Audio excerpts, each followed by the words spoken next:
जल के बिना मछली जिस प्रकार तड़पती है, जिस प्रकार बाण विद्ध हिरणी तड़पती है, उस प्रकार हमें भी प्रभु के लिए उत्कंठित होना पड़ेगा, रोना पड़ेगा। ऐसा रो रहे हैं हमारे दास गोस्वामी जी। तो दास गोस्वामी जी, रूप गोस्वामी सभी आचार्य ब्रज में ही रहे और ब्रज में रह कर के विरह रस का खूब भोग किया है। इसलिए हमारे यहाँ कहा जाता है विरह का स्थान है ब्रजधाम। अगर भगवत विरह आपको चाहिए, आप ब्रज में आ जाओ, यहाँ आपको विरह मिल जाएगा।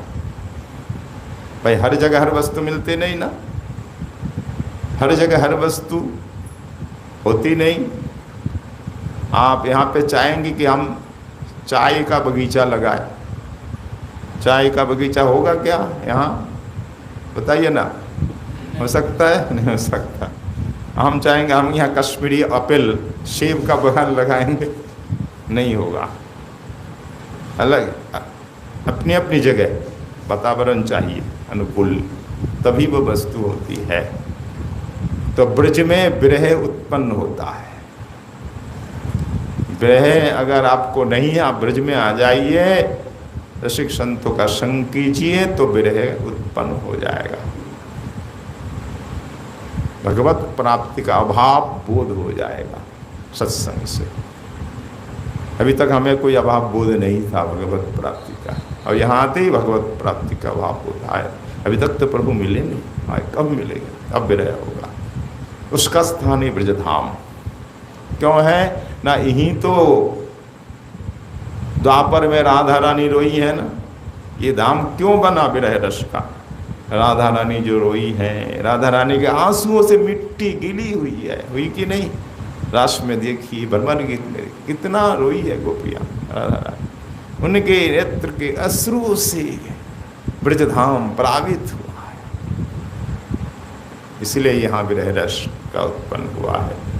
इसके बाद कलयुग में महाप्रभु आए, और महाप्रभु ही रो रो कर बेहाल होते थे, रो रो कर जमीन में रज में लोटपोट होते थे। उनके आंसुओं से भी मिट्टी गीली हुई है ना? रूप सनातन रघुनाथ भट्ट, गोपाल भट्ट, रघुनाथ गोस्वामी, जीव गोस्वामी, कृष्णदास कविराज गोस्वामी, नरोत्तम श्रीनिवास आदि आदि जो आचार्य आए हैं, मुकुंदास गोस्वामी आदि, सभी ने तो खूब रोया ना। उनके अश्रुओं से गीली है यहाँ की रज, इसलिए यहाँ विरह रस उत्पन्न होता है, ये कारण है। तो किसी को विरह रस का अभाव है तो आप ब्रज में आ जाइए, विरही रस साधक की संग कीजिए, तो विरह रस का अनुभव हो जाएगा। विरही साधक ब्रज में ऐसे ही अन्वेषण करते रहते हैं, प्रिया प्रियतम के दर्शन के लिए हाहाकार रो करते रोते रहते हैं। गोप कुमार भी ब्रज में आकर खूब रोए।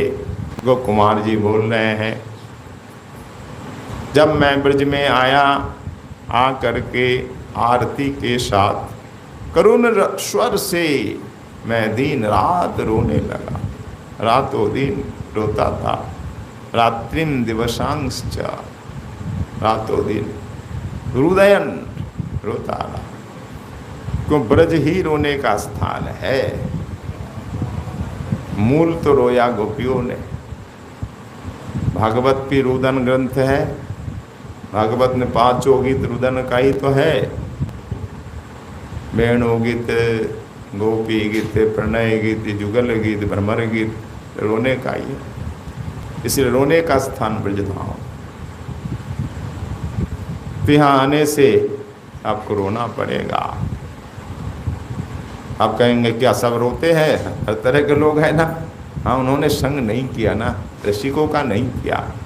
जिन्होंने रसिकों का संग किया है उनको रोना पड़ेगा, उन्हीं को प्राप्ति हो, सबको नहीं मिलती है। ये दुर्लभ वस्तु है ना, सबको ये वस्तु नहीं मिलती। इसके लिए 2 बात है, एक तो पूर्वजन्म का संस्कार हो, नहीं तो किसी महापुरुष की कृपा हो, तो आपको ये वस्तु मिलेगी। वस्तु है कि सबको दिखती नहीं है, लुप्त रहती है, योग के सामने प्रकट हो जाती है।